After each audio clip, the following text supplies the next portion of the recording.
আজকে আমাদের আশিক কম্পিউটারে যারা আমাদের এখানে ক্লাস করেছিল তাদেরকে আমার ডায়াগ্রামে তৈরি করা একটি সেকশনের ক্লাস দিয়েছি।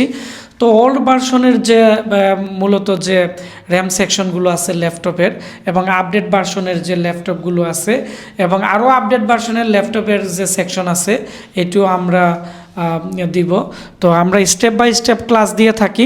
তো দেখতে পাচ্ছেন স্টুডেন্টরা এখানে বসে এখানে বড় যে মনিটর আছে আমাদের 42 ইঞ্চি এটি দিয়ে কিন্তু তারা এখানে গবেষণা করে।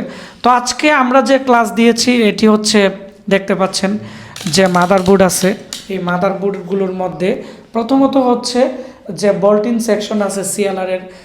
তো বি প্লাস মানে চার্জার এবং ব্যাটারির ভোল্টেজকে বলে কম্পার ডায়াগ্রামে বি প্লাস। তো এখানে যদি অ্যাডাপ্টার যদি লাগানো থাকে তাহলে ব্যাটারির লাইন থাকবে না, ব্যাটারি আর যদি অ্যাডাপ্টার খোলা থাকে তাহলে অটোমেটিকলি কিন্তু ব্যাটারির লাইন সিএলআরে আসবে।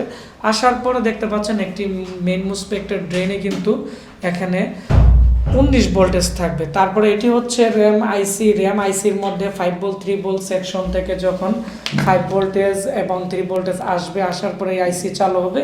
তবে কিছু কিছু আইসির ক্ষেত্রে 5 ভোল্টের রিকোয়ারমেন্ট থাকে, 3 ভোল্ট থাকে না। তো অলওয়েসের কোয়েল থেকে কিন্তু সরাসরি এখানে আসে। তারপরে এখানে ডায়াগ্রামে লেখা থাকবে এই ভোল্টেজের বিডিডি ভোল্টেজের নাম, ওইটা লিখে সার্চ করলে কিন্তু আপনারা বুঝতে পারবেন যে আসলে ওই ভোল্টেজটা কোন জায়গা থেকে আসছে।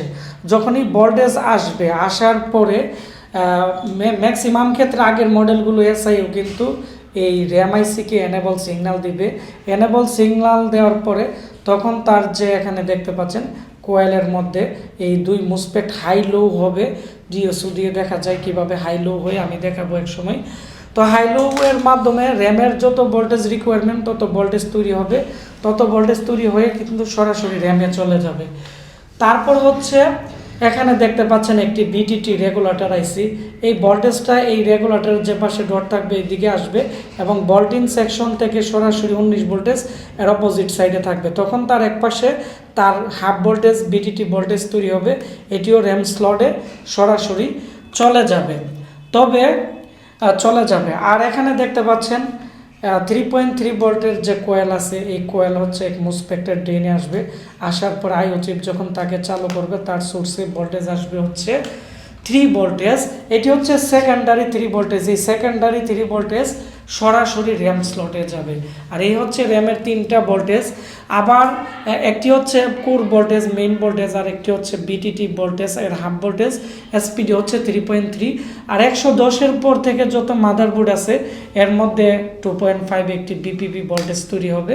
ল্যাপটপ হোক ডেস্কটপ হোক এগুলো সব আর্কিটেকচার একইভাবে কাজ করে। তারপর হচ্ছে আরেকটু আপডেট মাদারবোর্ড হলে এটি হবে এরকম, আমি আপনাদের দেখাচ্ছি।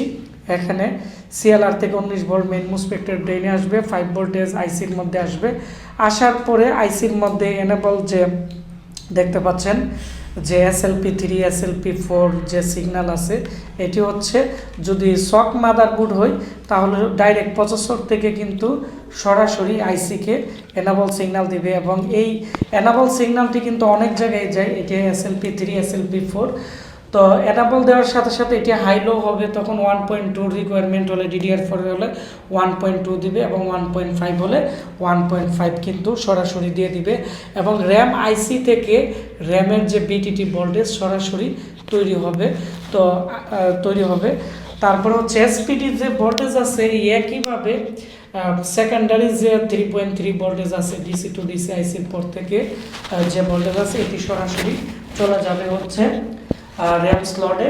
আর যে 2.5 বিপিপি ভোল্টেজ আছে, বিপিপি ভোল্টের মাধ্যমে কিন্তু এই র্যাম আইসি এনেবল হয়।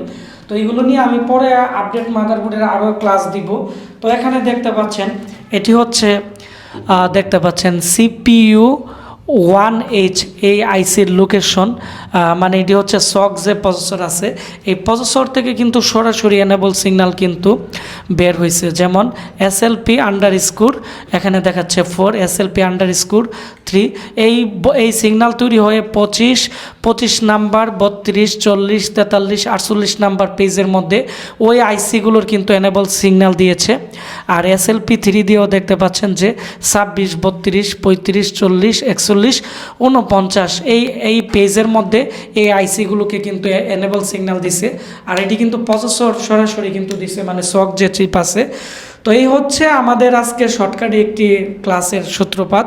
তো আমি এখন আমাদের এখানে অনেক স্টুডেন্ট আছে, তার মধ্যে কয়েকজন স্টুডেন্টের সাথে আপনাদের পরিচয় করিয়ে দিব যে কোথায় থেকে আসছেন। আমি ফরিদপুর থেকে আসছি। তো ফরিদপুর থেকে আসছেন, আপনার নাম কি? মোহাম্মদ হুসাইন। আচ্ছা, আমাদের এখানে ক্লাস করার পরে আপনি এখন স্কিমেটিক ডায়াগ্রাম, ল্যাপটপ, ডেস্কটপের কতটুকু বুঝতেছেন? আমি 90% 95% মানে স্কিমেটিক ডায়াগ্রাম ধরে এগুলোর যে লোকেশন ধরে ধরে আপনারা প্রত্যেকটা পার্টস আইসি বের করতে পারেন, এবং এগুলোর যে এনেবল সিগন্যাল কত নাম্বার আইসির কত নাম্বার লোকেশনতে কত নাম্বার পিন থেকে আসছে এগুলো কি বের করতে পারেন? বের করতে পারি।